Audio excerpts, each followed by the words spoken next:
UFC 308, Ilya Topuria has his first featherweight title defense against the veteran Max Blessed Holloway in what is an absolutely stacked card coming to you from Abu Dhabi. It'll be a morning card for us here in the States, but that shouldn't change anyone's excitement level, as this is a storybook ending no matter who wins this main event.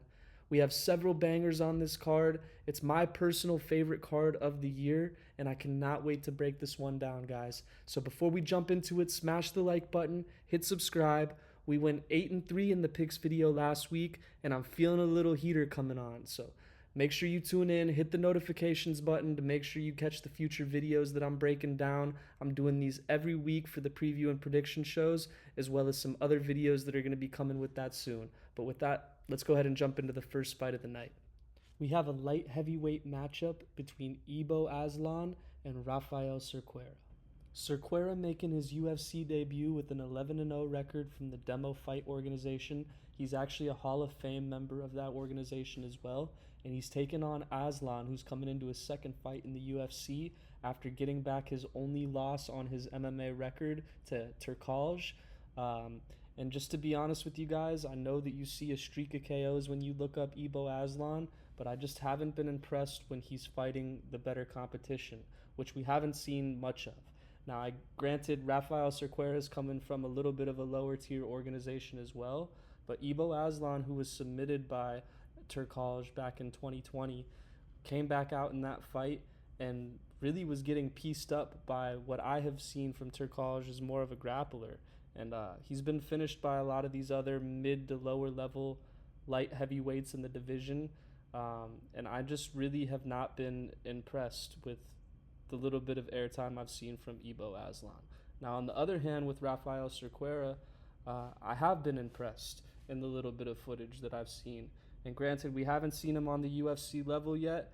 We have a low sample size for both of these guys, but Cerqueira to me shows that he has a little bit better cardio. He looks fresher as the fight goes on. I know that Aslan had that third round KO, but honestly, Turkalj was winning that fight until Turkalj's gas tank gave out, which has just been, the story of his UFC run. But Cerqueira, I don't see that happening to him. I think he's going to be fresh in the third round, and I think because of the work that he does early, he's going to be able to win. Ibo Aslan does have a tremendous amount of power, and I could see him getting an early finish in this fight.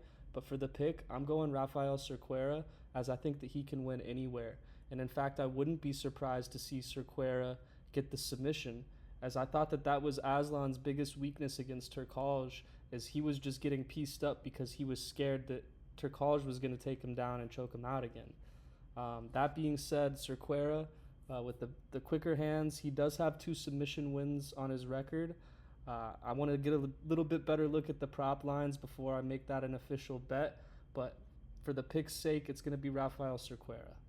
In the second fight of the night, we have a matchup between Rinat Fakhretdinov and Carlos Leo. The pick for me on this one, guys, is going to be Rinat Fakhretdinov, as he has not lost a fight since 2013.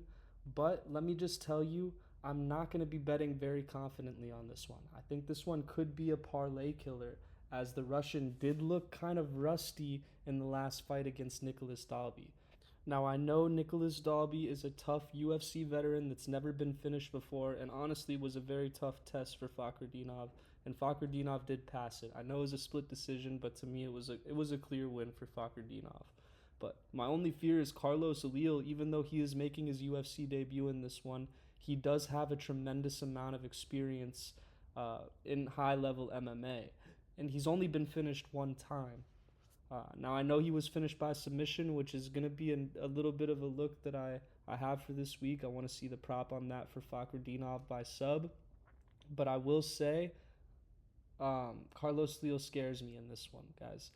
I'm going to be picking Fakhretdinov, but if you're going and stacking a parlay with Fakhretdinov just being your bridge that you're putting in every single one, I would maybe reconsider that. As I just don't think we've seen Rinat Fakhretdinov fight well against these veterans that have never been finished or don't get finished easily, and I think Carlos Leo may be that. So give me Fakhretdinov, but in a very unconfident pick in the second fight. For the third fight of the night, we have a matchup between Ismail Nurdiev and Bruno Silva. Ismail Nurdiev coming back for his first fight after getting cut from his first run in the UFC. I'm not really sure why they brought him back, as he only went 1-3 when he was in between organizations. Granted, it was Brave CF, but I really think they're bringing him in this one because he's a Austrian guy coming into Abu Dhabi. He's got the EV on the end of his name, so he's gonna have the home crowd rooting for him. But he's matched up in a tough fight against Bruno Silva, who's a veteran in the UFC, who is on a little bit of a tough streak, guys. But when you see he has 20-0 on his KO record, and Nurdiev is a guy that has had an insanely suspect chin, and he is a growing favorite, it just doesn't make sense for me. So my pick for this one's going to be Bruno Silva, even though I think the smartest way to bet this one would be inside the distance, as Bruno Silva has been submitted 7 times in his 11 losses. Not that Nurdiev has some insane ground game, but I wouldn't be surprised if late into the fight this one goes to the ground and Nurdiev's able to get a finish on Bruno Silva, submission wise. But that's really the only path to victory I see from Ismail Nurdiev. I don't think he's going to knock Bruno Silva out, and I just don't see him winning by points. Especially, I've seen him on some books as a minus 170 favorite. Give me the dog all day on this one in Bruno Silva. The next fight, we have a matchup between Farid Basharat and Victor Hugo. When it comes down to it, guys, the pick is going to be Farid Basharat, but no way should he be a minus 725 against Victor Hugo, who hasn't lost a professional MMA fight since 2014. That being said, he is only in his 3rd UFC fight, and this is by far the toughest fight that he's ever had in his career, and Farid Basharat, who is yet to lose a pro MMA fight. I do think that he did look good against Taylor Lapilus in the last fight, and that has since aged very well, as Lapilus was a huge underdog that won. I can't think of who he won, but he did just pull up a big upset recently in the last couple months, and Basharat looked very good against Taylor Lapilus, had good control over him the whole fight, looked good on the feet, and then when it got late into the fight, was able to secure some takedowns and grind out a gritty decision. I do think that he will be able to do the same thing to Victor Hugo here, but at minus 700 odds, we're going to have to find some value on KO or submission, or maybe even a decision bet, depending on what that money line is. But we'll just have to wait and see, guys. So the pick is going to be Basharat. I'm just not 100% sure how I'm going to be betting it.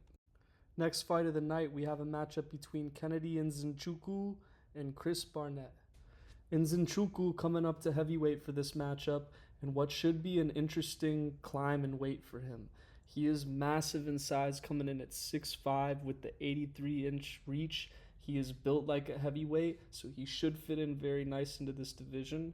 That being said, he does seem to have a little bit of chin problems, and going up to heavyweight, especially fighting a guy like Chris Barnett, could be a very dangerous thing for him. Because although Chris Barnett is a big blob of a man, he does have insane high kicks and very, very, very strong hands coming at him from all different angles. So even though Chris Barnett's not really the kind to put a pace on someone, and I think Kennedy Nzechukwu has way more ways to win this fight, I'm still leaning with my gut and going Chris Barnett and just giving him a little slice of that heavyweight power that may be too much and unexpected from Kennedy Nzechukwu. So the minus 725 odds again, guys, is just absolutely crazy to me. So I'm going to take a little sprinkle in Chris Barnett by KO. I may also, hedge it with Kennedy Nzechukwu inside the distance or a decision bet. I really haven't thought about that too much. I do think it'll go inside the distance. But give me Chris Barnett by KO for this, guys, as my official pick. Next fight of the night, we have a middleweight matchup between Abus Magomedov and Bruno Ferreira. Now, Magomedov is not your traditional Magomedov in the sense that he has insane striking, guys. He is definitely a striker, heavy fighter. Granted, I do know that he did use his ground game and show a little bit of his wrestling side in his last fight against Warley Alves. I don't really go that hard on him, even though he's 1-2 in his last 3 fights. His losses are to Caio Baralho and Sean Strickland, who those losses have, even though didn't look the best where he gassed after the first round against Sean Strickland, He did, throw a lot of volume in that first round. Strickland kind of just danced around and seemed to know that that was going to be Magomedov's game plan, and then came out there and finished a gassed Magomedov in the second round, which is just something I don't see Bruno Ferreira being able to do to Magomedov. I just was really impressed when Magomedov showed me that he knows how to use that last name and get the takedowns in Warley Alves when it got to the end of the fight. He did win a decision there. So he showed that he has that in his bag of tricks, where Bruno Ferreira, to me, is a firecracker. He could finish you in the first round by KO or sub, but when it gets later into the fight, I do see him having those gas problems. He is a pretty big middleweight. I don't know if the weight cut's really going to be an excuse for him, but I just see Magomedov doing better as the fight goes longer. I do see that I think he learned his lesson from Sean Strickland. I think it's safe to say that he went to the decision against Caio Baralho, which is not that bad of a look for me, even though Caio clearly won that fight. I do think that Magomedov is the pick for this one, guys, and I'm pretty confident on this one. He's going to be a hometown favorite, and I think a lot of people are going to be betting this one inside the distance, as these guys are firecrackers, and they very well could just slug it out and trade until someone gets knocked out in the first round. I think that Magomedov will be able to survive the early pressure from Bruno Ferreira. I think he's going to play this one smart, mix in some takedowns, and get the dub done on this one, guys. Give me Magomedov for my pick in this fight. Next fight of the night, we have a matchup between Mateusz Rebecki and Miktebek Orlobai. The pick on this one is going to be Orlobai, guys. I am really impressed with everything that I've seen from this one, and especially the performance against Elvis Brenner in the last time out. I do see that Rebecki is 3-1 in the UFC. He's won one each way: decision, knockout, and submission. But I do think that Miktebek Orlobai is the more complete fighter, and that last fight that Rebecki had against Diego Ferreira was just really concerning. How he gassed in the third round and then got knocked out. To me, this screams the matchup where Miktebek Orlobai can do the same thing, where it's maybe a competitive fight early on, but Orlobai is able to do something big at the end of the round, like land a takedown or get some ground and pound off that secures him the round. But I do think the start of the rounds will be competitive for Rebecki until it gets into the third, and then I think Orlobai will be able to, get this one out of there. I could see Orlobai winning it really any way.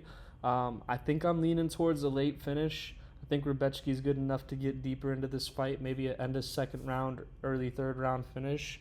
We'll kind of see how I play it. But for the pick this one, guys, I'm not going to overthink it. I think Miktebek Orlobai is one of the best young stars in this lightweight division, and I'm going to go ahead and ride him to the top.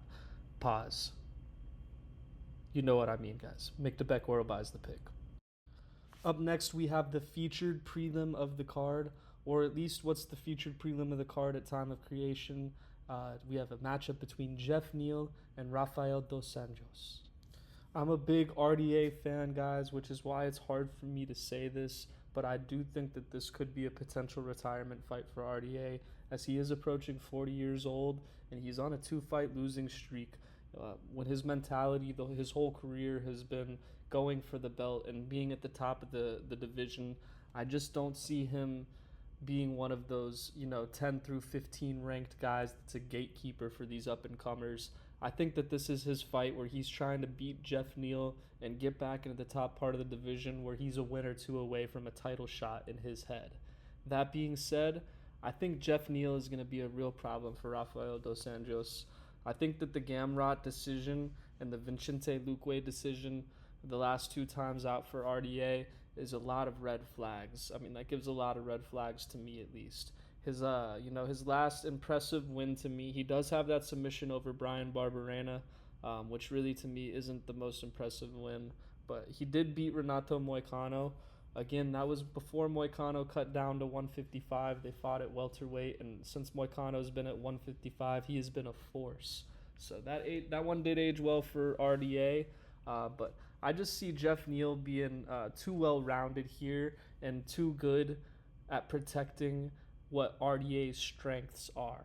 I think that RDA generally relies on people with weaker grappling, weaker takedown defense, to kind of just bully him and be able to, shoot for a double leg or pin someone up against the fence whenever he gets into a hairy situation on the feet. And for Jeff Neal, I think that's an area where he thrives. You know, other than the Shavkat fight, Jeff Neal has really been dominating a lot of performances recently.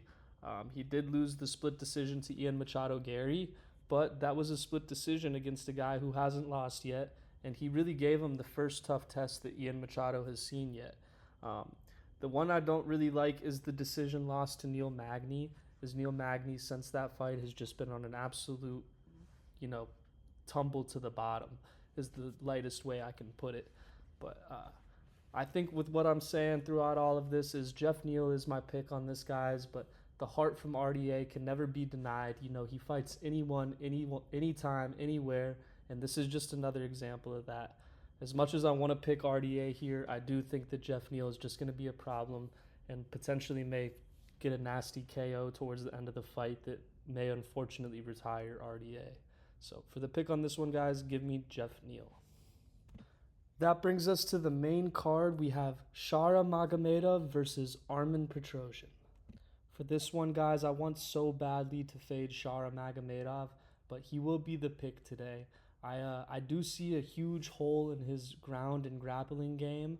I just don't know that Armen Petrosyan's the guy that's going to come out with that kind of game plan to take him down.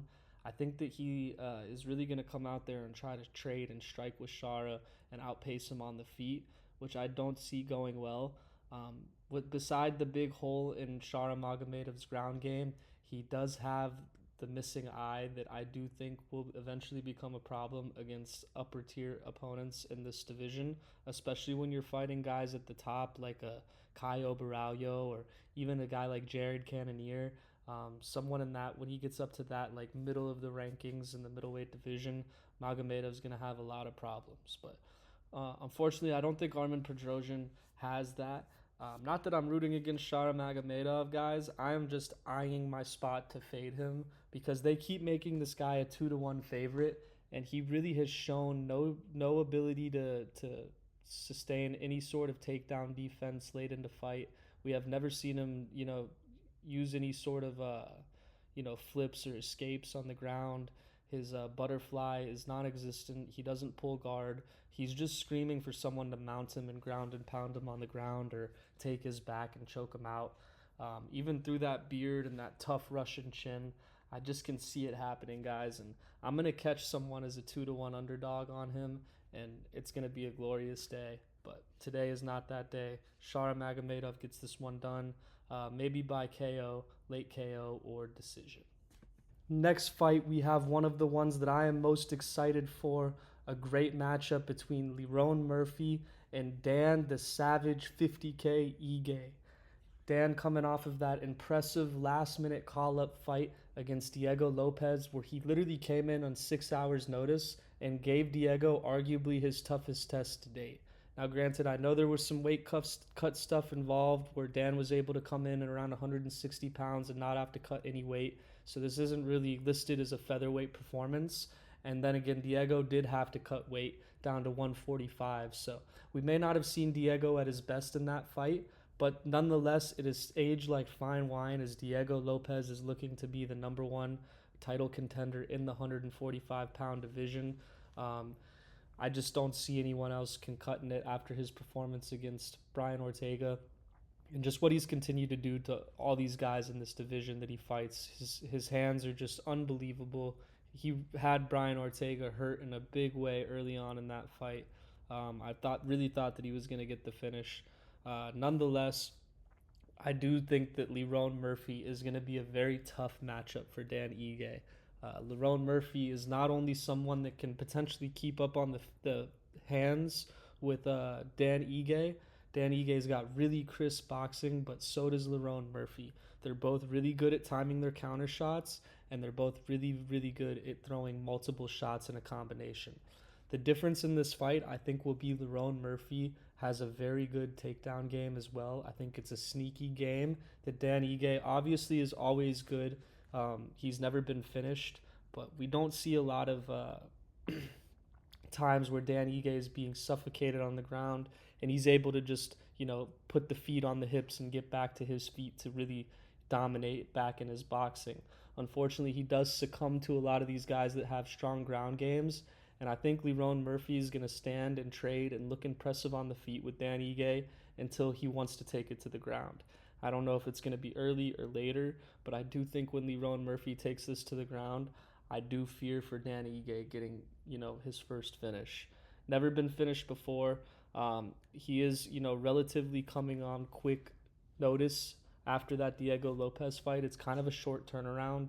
So it'll be interesting to see, if any of that damage from the Diego Lopez fight is going to catch up to him. It was really just, the first 2 rounds, and then the third round, Diego Lopez started to gas, which is where Ige really, showed himself. And if anything, that's where I could see him showing himself in this fight is, in the third fight or as the fight gets later, if Lerone Murphy starts to gas, which is not something I'm concerned about at all. Really, it's nothing we've seen red flags on him before in the past. I do just think Dan Ige's cardio is on another level. I think this guy lives training. But that being said, I do lean Lerone Murphy as the more well-rounded mixed martial artist to win this fight. So for the pick on this video, guys, unfortunately, again, picking against someone that I love, I'm going to have to go Lerone Murphy. Next is our featured fight on the main card. We have a banger matchup in the light heavyweight division between Magomed Ankalaev and Alexander Rakic. I've been going back and forth on this one since the time that I saw it announced. I really think that this money line should be a much closer spread. As to me, Alexander Rakic was putting on an incredible performance against Yuri, even after his 2-year layoff, to jump right back into that and look like he was going to get a TKO on Yuri with how chewed up Yuri's leg was. I think that if that was maybe anyone else in the division, that they would have had a hard time fighting through that. But Yuri is just a savage, unless you can put him to sleep, he keeps going forward, and that's what he did until he got the finish on Alexander Rakic, who may have been gassed from the amount of energy he put in trying to finish Yuri Prochazka. But on the other hand, Magomed Ankalaev, coming off of that weird draw, he had the weird draw from Jan Blachowicz, and then he did have the impressive performance against Johnny Walker. Although everyone seems to be able to KO Johnny Walker these days. If I saw Johnny Walker on the street, I probably wouldn't even be scared of him anymore. That guy has just got a paper chin. And in the light heavyweight division, it's just not a good combination. That being said, Magomed Ankalaev is the Russian prodigy for this division, and he is the one that has been the person we all thought was the clear contender for Alex Pereira, the one that would be a tough matchup, as he does just have an overwhelming ground game. And honestly, I think Magomed Ankalaev, as crazy as it sounds, Pereira may be an easier matchup than Alexander Rakic on this one. And not to knock Pereira, I think he can knock anybody out on this planet, and I probably would still end up betting that angle in the matchup between Magomed Ankalaev and Alex Pereira. But even as I'm talking to you guys and breaking this one down, I'm kind of talking myself more into picking Alexander Rakic in this fight, as I do think that he is just one of the most well-rounded fighters in this division, if not the most well-rounded fighter in this division. He's got great takedown defense, great ground game, great jiu-jitsu. He's able to get out of bad positions that you put him in and get back on the feet. He's very technical with his hands. He throws clean combinations and has a ton of power. He's shown that he's got the strong leg kick against Yuri, and he throws a good body kick too. The thing that I'm going to be eyeing on this fight, I think my pick is going to be Alexander Rakic, as I'm breaking this down with you guys. Honestly, when I started breaking this down, I was trying to get to Ankalaev being the person that I picked. He is the minus 300 favorite, and I just can't do that. I think this should be a pick'em fight, and for me, guys, I'm honestly leaning Alexander Rakic to get this one done. I do think it'll be a decision. I don't think either one of these guys is going to get the other out of here. I think they're two very well-rounded mixed martial artists, and I think that Alexander Rakic is going to surprise the hometown and beat the Russian favorite in this one. So for the pick, guys, give me Alexander Rakic. Moving on to the co-main event, and if this card had a theme, it would be bangers, because I keep saying it, but this one is the banger of all bangers. I know that it's the second time it's been scheduled, so we've been waiting for this fight for months. The fans are excited to see it, especially after what Robert Whittaker was able to do against Ikram Aliskerov and someone who had just been starching all of his opposition, no matter who it was, KO or sub early on in the fight. And Robert Whitaker, who's normally a very calm, collected, technical striker that likes to use his cardio and endurance to get later into the fights and used his well-rounded mixed martial artist skill set to beat you. He really just came out there and hit Aliskerov early to show that he was the better fighter and that he doesn't want to be disrespected with this lower tier of competition.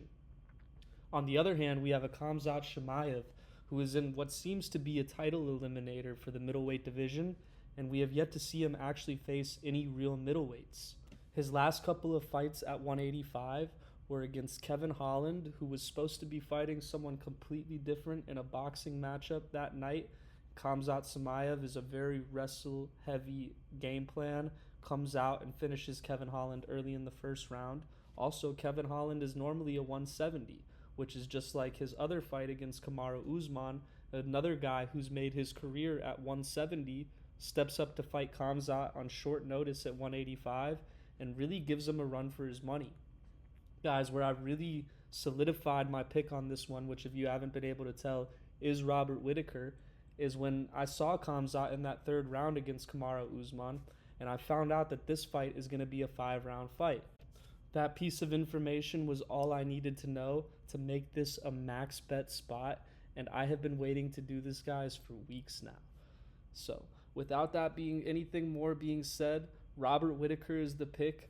Give me by KO, give me by sub, give me by decision. I don't care because I'm getting a plus 200 money line on a guy that's fought the best of the best at the 185-pound division. He is arguably in that conversation when it comes to the greatest of all time in this division, and I think that he's going to surprise the crowd. I think he's going to pull off the upset. And guys, if I'm right on this card, I'm picking a lot of dogs. So we're going to make some serious plus money this weekend, and I think Robert Whitaker is the king of all of the dogs this week. My favorite pick on the card. Give me Robert Whitaker. That brings us to our main event of the evening, Ilia Topuria versus Max Holloway, the moment we have all been waiting for.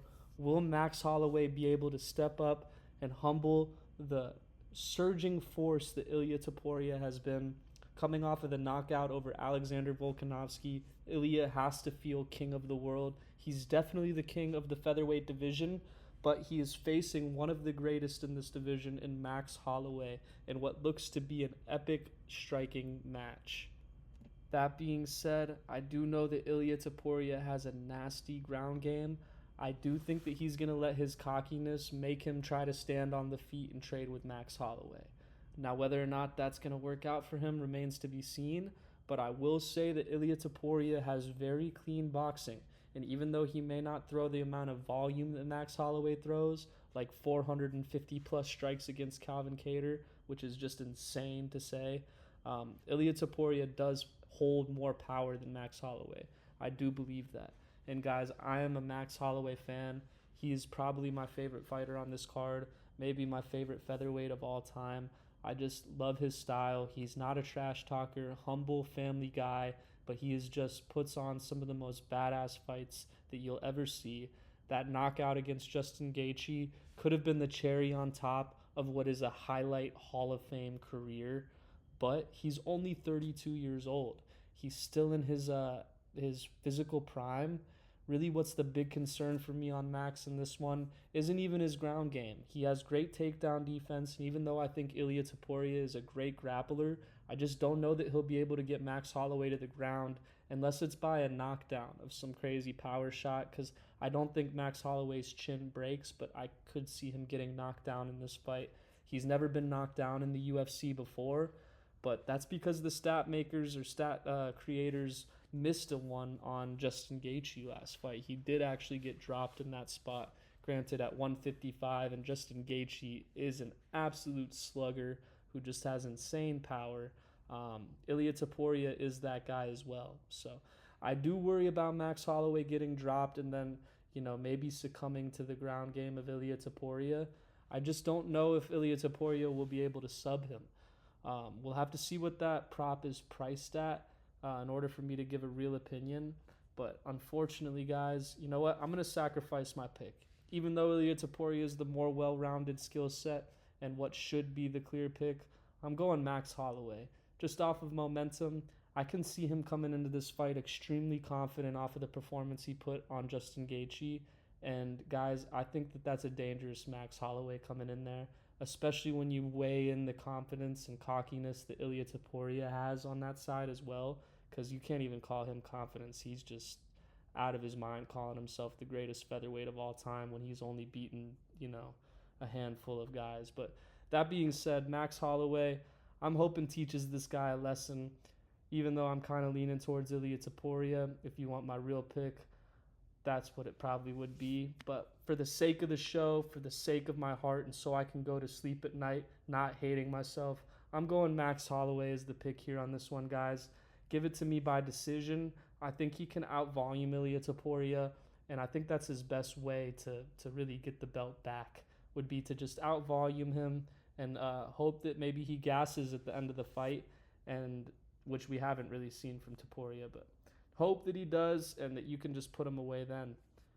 That being said, give me Max Holloway, guys. We're going to end it on that one. I hope you guys have a great rest of your week this week. Not going to have a betting video coming out this Friday, but I do plan to start that as we approach the end of the year. We have a lot of great cards still coming up. But for this one, guys, that's going to do it. So don't forget, smash the like button, hit subscribe, turn the post notifications on.